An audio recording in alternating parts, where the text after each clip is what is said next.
Bonjour à tous, on se retrouve pour 3 nouveaux jeux. Bienvenue au Losers Club. Je suis Thierry. Je suis Michael. Et on va vous parler de 3 jeux récents qui sont complètement dans la hype. Là, cette fois-ci, on a fait les choses hyper bien. Ouais. Tower Up, Once Upon a Draft et Bomb Busters.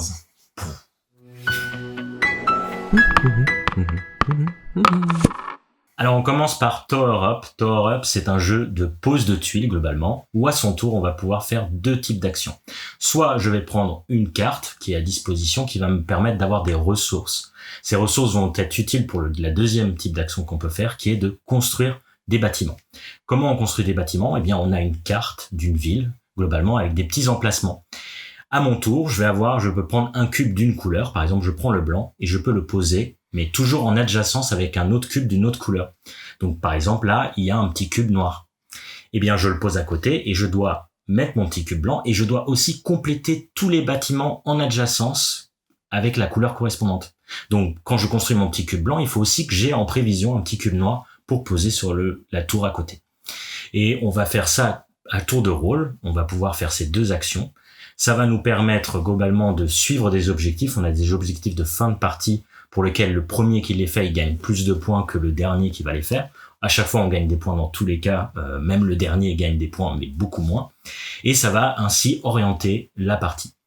Voilà, c'est à peu près tout sur le jeu. C'est hyper simple. C'est qu'il y a qu'une règle quasiment à prendre. Et ensuite, ça va être vraiment le jeu de l'interaction, où on va, comme j'ai dit, on construit toujours en adjacence, et on construit toujours en adjacence par rapport aux autres, et par rapport à des emplacements que l'on prévoit aussi peut-être nous d'aller chercher, parce que c'est facilement, on peut se bloquer aussi, comme j'ai dit, quand je mets mon cube blanc, il faut que ça soit en adjacence avec une autre couleur. Je peux pas mettre le cube blanc en adjacence avec un autre blanc. Du coup, ça va créer des blocages. Il y a que 4 couleurs dans le jeu, exactement. Donc s'il y a un emplacement qui touche 3 autres emplacements, fatalement, s'il touche déjà le gris, le marron et le noir, on peut mettre que du blanc. Ouais. Donc en fait, au fur et à mesure de la partie, ça va bloquer. Alors ça se joue à 2, à 3, à 4. C'est surtout à 4 que ça va complètement bloquer à la fin. Tu te rends compte que t'as l'impression que c'est le genre de jeu qui va être hyper, progressif, genre explosif, mais en fait non. Parce qu'en fait il y a pas de progression dans le nombre de ressources que tu gagnes. Faut toujours que tu fasses l'action prendre une carte. Donc du coup en fait même à la fin de la partie c'est plus dur de jouer. Et on fait des tours un peu à la fin de partie, on fait des tours un peu à vide où on va prendre une carte comme dernière action et ça blesse. Ça blesse l'ego. Faut bien calculer. Ouais. C'est pour moi, à mon avis, c'est vraiment ce qu'ils ont voulu faire. Monolith là, c'est de faire un jeu un peu à l'ancienne avec une règle très simple, une jolie présence sur le plateau pour le coup, et vraiment que de l'interaction de joueurs. Et ça fonctionne. Ça fonctionne pas mal. Bien. Ouais. Et ça donne vraiment des vibes à la Knizia. Moi, on l'a vu direct, le côté interaction, mais la simplicité des trucs où on crée un peu le réseau, on fait attention, et puis on regarde les ressources des autres tout le temps parce que lui il a plus de blanc, donc là il va pas pouvoir aller là. Par contre, il a pris la carte avec plein de ressources blanches. Du coup, il va sûrement aller là. Donc il y a vraiment ce truc où on fait attention à ce que font les autres et c'est bien en vrai. Ouais, il y a un tempo aussi dans la manière dont la map va s'ouvrir parce qu'en fait on commence la partie avec 3 bâtiments de niveau 1 un peu parsemés parce que comme on est obligé de jouer en adjacence, faut bien qu'on ait un point de départ. Mais en fait après progressivement le jeu va s'ouvrir, on va accéder à des zones qu'on n'avait pas accès et en fait c'est à qui va débloquer la situation pour permettre de faire les objectifs, sachant que du coup les objectifs moi start j'avais trouvé ça très fade. Alors pour le coup justement les objectifs ça fait pas trop jeu à l'ancienne, mais en fait c'est hyper important parce que du coup il y a qu'une seule map. Mais c'est les objectifs qui font le truc. Et les premiers objectifs c'est bien pour découvrir, mais en fait je trouve que c'est vraiment la partie avec les objectifs avancés, en fait les normaux que j'ai trouvé que ça devenait vraiment beaucoup plus intéressant de jauger qui va ouvrir le jeu justement, qui va créer ces liaisons d'une certaine manière, etc. Donc en fait c'est une très bonne surprise grâce à ces objectifs avancés. Surtout qu'on avait un objectif où c'était il fallait avoir un bâtiment de un étage, donc on met des toits. Ce que j'ai pas dit, c'est que quand on complète on met un bâtiment, dans tous les cas on va mettre un toit, et là il fallait avoir un toit au premier étage, deuxième, troisième, quatrième, Et du coup, vraiment, il y a ce côté-là où on a rarement envie de mettre un toit sur le premier étage. Et on regarde vraiment ce que font les autres là-dessus. Et moi, j'aime bien ces objectifs qui vont un peu contre l'idée presque. Oui, parce qu'il y a pas mal de tempo, du coup, à cause des objectifs. Alors que justement, mettre un toit, ça sert aux objectifs, mais ça sert aussi à faire avancer ses jauges. Ouais. Et donc, en fait, plus on veut que notre jauge avance vite, plus on veut le mettre haut, le toit. Donc forcément, quand tu dois mettre des toits à des certains endroits juste pour les objectifs, parfois, en fait, il faut juste réussir à allier les deux. C'est ça le jeu, globalement. Celui qui va gagner, c'est celui qui a réussi à faire bien les deux. Et quand tu avances tes jauges, bah, t'as des points, globalement. Et la possibilité de rejouer. C'est vrai. Parfois, qui essaye un peu de casser un peu le rythme, justement, de casser le tempo et de dire, bah, je fais ça, c'est peut-être pas terrible, mais je rejoue et peut-être que je peux regagner un tempo ailleurs. Enfin, voilà, c'est... Qui peut permettre de reprendre des ressources immédiatement pour le prochain tour. Ouais, c'est ça. Ça, c'est vraiment remettre la pression sur la ressource, etc. Le matériel est correct. Le plateau, il aurait pu être un tout petit peu plus... Enfin, je veux dire, le plateau joueur... Ouais. Un peu plus pratique, on va dire, pour les jauges, mais sinon c'est très correct. Il y a pas mal de plastique et de carton, mais c'est sympa. Moi, je trouve qu'ils ont fait un bon travail. C'est un jeu qui peut s'installer, je trouve, chez des groupes de joueurs, parce que toutes les parties seront différentes. Ça, c'est vraiment pas mal, quoi. Un d'autre à dire? Non. Eh ben, on passe à Once Upon a Draft, qui est le seul jeu qu'on a présentement. Qui est juste ici. Oui, Once Upon a Draft. C'est un jeu de cartes un peu particulier. Alors, il s'appelle Draft. Il y a Draft dans le titre, mais le draft, c'est seulement ce qui va se passer au début. Et en même temps, c'est important. On va prendre des cartes et on va les drafter. Donc, chacun en aura 8. Il en choisit une, il passe la suite à son voisin, etc. Et une fois que tout le monde a gardé 7 cartes, on va faire 2 choses avec. La première chose qu'on va faire, c'est faire des plis, comme un jeu de plis, sachant que toutes les cartes sont numérotées de 1 à 50. Donc c'est jeu de plis très très basique, c'est juste le plus gros gagne. Donc le dragon, le 50, il gagne tout le temps. Le 1, il perd tout le temps. Voilà.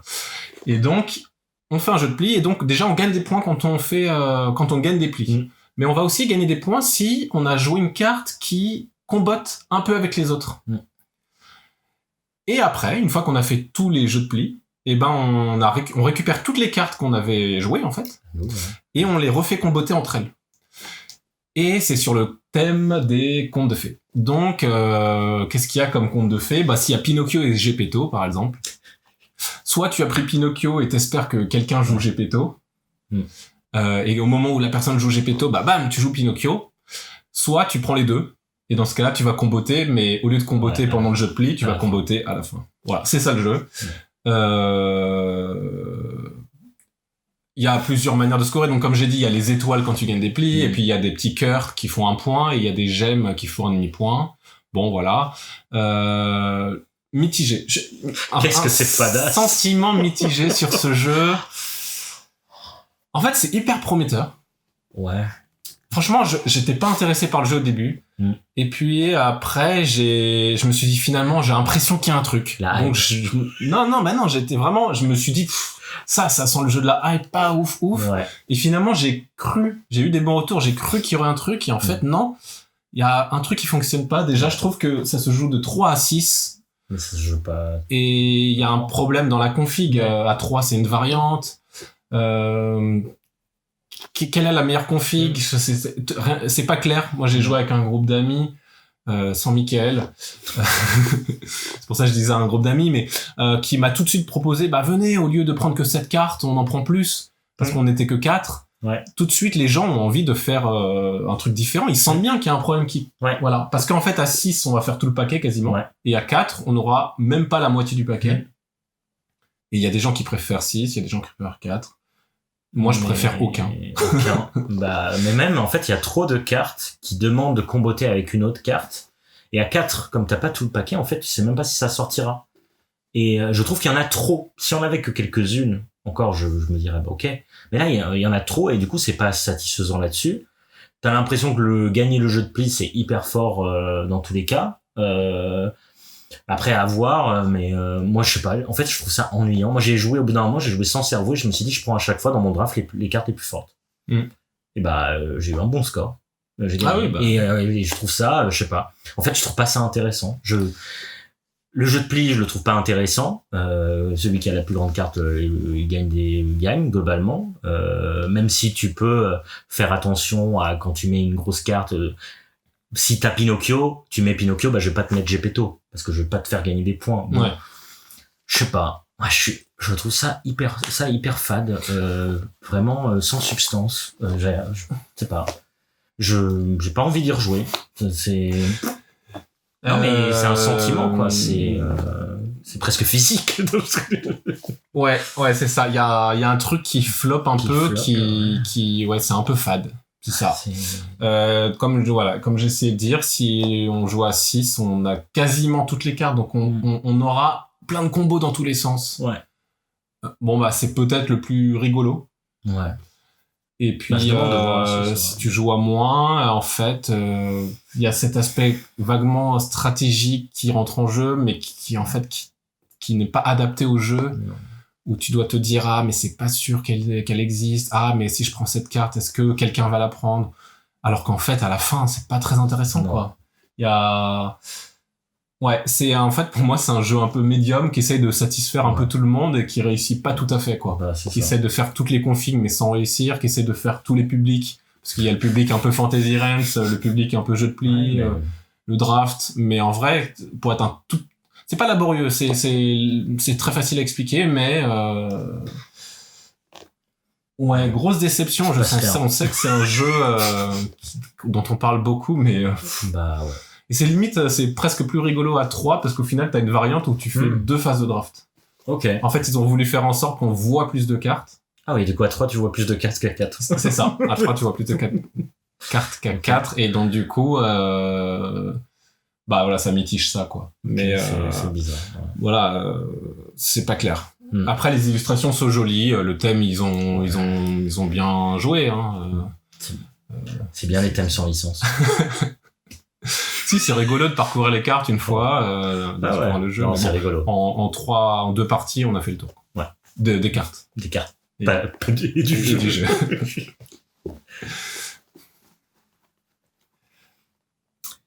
Et on continue avec Bomb Busters, donc un jeu dans lequel le but est de couper tous les fils, sauf celui de la bombe. Et le jeu se finit globalement quand on a coupé tous les fils. C'est quoi les fils? Eh bien, on a tous... Qu'est-ce qu'un fil? Mais qu'est-ce qu'on est? Qu'est-ce qu'on est? On est je sais pas, des bombistes. Des bombistes. des démineurs. Donc, globalement, on a des petits chevalets avec des petites tuiles, avec des chiffres qui vont de 1 à 12. Les chiffres de 1 à 12, il y en a à chaque fois. Chaque chiffre, il y a 4 exemplaires de chaque chiffre. Le but, à son tour, c'est de désamorcer un fil que l'on a devant nous. Par exemple, si j'ai le 1, mon but, ça va être d'aller chercher le 1 de un de mes camarades pour pouvoir l'enlever. Donc, je vais lui montrer sur son chevalet, je vais dire, ça, c'est une tuile que je ne vois pas, bien sûr, c'est un 1. Eh bien, s'il a raison, et on a coupé le 1. Et ainsi de suite. On va couper des fils. Sauf que, parmi tous ces fils, il y a la bombe, qui est par exemple 4.3, donc qui est un 4.5. 4.5. Il n'y a pas 3 et c'est souvent 5. Pardon. Qui est donc un chiffre qui va se trouver entre le chiffre 4 et le chiffre 5. Donc, je crois que parmi les 3 tuiles, là, en fait, là, celui-là au milieu, c'est sûrement mon 4. Et non, c'est le 4.5. Donc, si je dis que c'est le 4, on explose, globalement. Défaite instantanée. Et le plus fun dans tout ça, c'est que on n'a pas qu'une mission. Combien de missions on a, Thierry? On a 66 missions. Bah oui, c'est ça. C'est ça qu'ils ont fait. Parce que du coup, ce que t'as expliqué, c'est grosso modo la mission 4. Parce que les missions 1, 2, 3 sont vraiment, vraiment basiques. Ah ouais, ok. Mais c'est la mission 4, je crois. Il y a un fil rouge. C'est celle qu'ils montrent en festival, en gros. Ok. Et puis, au fur et à mesure, il y a de plus en plus de... C'est pas qu'il y a de plus en plus de règles, mais il y a des petites variantes. Des petites variantes, ouais. Il y a des petits changements. À un moment donné, on doit mettre un chronomètre de 15 minutes pour nous mettre un peu la pression. À un autre moment, il va commencer à y avoir les fils jaunes. Les fils jaunes qui sont encore un autre type de fil qu'on doit couper d'une certaine manière. Là, actuellement, on a été jusqu'à 19. Sur 66, ça a l'air pas beaucoup, mais en vrai, c'est beaucoup, 19. C'est énorme, 19. C'est Ouais. énorme. Parce que les parties, on les réessaye souvent aussi, parce que on peut perdre. On peut perdre sur une petite erreur et c'est perdu. Donc, 19, c'est énorme. Le contenu, il est énorme. La rejouabilité, elle est énorme. C'est ça. On perd parce que, comme tu dis, si on a coupé le fil rouge, enfin, on a essayé de couper le fil rouge sans faire exprès, mais on perd aussi si on s'est trop trompé, parce qu'on a des vies, et si on joue à 4, on a 4 vies. Donc, en fait, faut vraiment pas se tromper. Mais ce qui est intéressant, c'est que si on se trompe, on donne des indices. Ouais. Déjà, je t'ai dit, est-ce que c'est ton 1? Tu me dis non. Bah, tu vas me dire ce que c'est, du coup. Ouais, je vais te dire ce que c'est. Et moi, tu vas savoir que j'ai un 1. Donc, ça aide. Et en fait, ça, déjà, c'est le jeu de base, c'est plutôt malin. Ouais. Et tu te rappelles, il y a des objets. Ouais. Et tu te rappelles, t'as dit, moi, j'aime pas trop les objets. Ouais. Et moi aussi, au début, je me suis dit, mais pourquoi ils ont rajouté des objets? Ouais. Sauf qu'ils jouent avec les objets aussi. Oui, bah, sauf qu'en vrai, tu te rends compte que les objets, c'est quand même vachement utile. Oui. Parce qu'on est limité quand même au nombre d'erreurs. Le nombre d'erreurs correspond au nombre de joueurs. Plus on est 2 joueurs et plus on a le droit à l'erreur, je crois. Oui, bah, il y a une vie par joueur. Une vie par joueur. Donc ça peut aller très vite. Mais moi, j'avoue que les objets, j'étais mitigé, mais au final, on les utilise quand même. T'avais aimé au final. Moi, au final, ça va, ça passe. C'est ça, c'est un peu la première impression. J'avais un peu la même de dire, c'est dommage, le jeu aurait pu être épuré comme un Hanabi, admettons. Et pourquoi ils ont mis des objets? Et en fait, non. En fait, tu comprends que... Plus t'avances. Oui, déjà. Déjà, quand même. Ouais. Voilà. Moi, je suis mitigé. Alors, très bizarre. Je suis mitigé sur un truc. C'est qu'ils ont fait 66 missions. Ouais, c'est énorme. Et qui, aujourd'hui, a le temps de faire 66 missions? The Crew, c'était déjà 50. Ouais, c'était déjà dur d'aller au bout. My Island, c'était... C'était 36. Il y en avait 32 trop. Bon, je trouve qu'ils ont un peu abusé en nombre de missions. Ouais, Par contre, on n'a pas toutes les missions d'un coup. Ouais. Donc, au début, vous ouvrez la boîte, vous avez 8 missions. Si vous réussissez la 8e, vous ouvrez la boîte d'après, vous avez de 9 à 19. Ah voilà, on est à 19. C'est-à-dire que là, on peut ouvrir la boîte de 20 et on va encore avoir des surprises. Donc ça, c'est réussi. Ouais. Bravo. Et puis c'est tellement, ça reste quand même simple comme jeu. Donc en fait, c'est un jeu que tu peux sortir de temps en temps. On parlait de Tower Up tout à l'heure, de s'installer quelque part. Bah, c'est peut-être un jeu qui va s'installer aussi dans l'idée de, viens, on se fait une petite partie. Nous, on est peut-être monomaniaque et on veut finir la boîte et comme ça, on en parle plus. Mais je pense que pas tout le monde est dans cette vibe-là. Et je trouve ce qu'il propose, vaut mieux plus que pas assez, tu vois.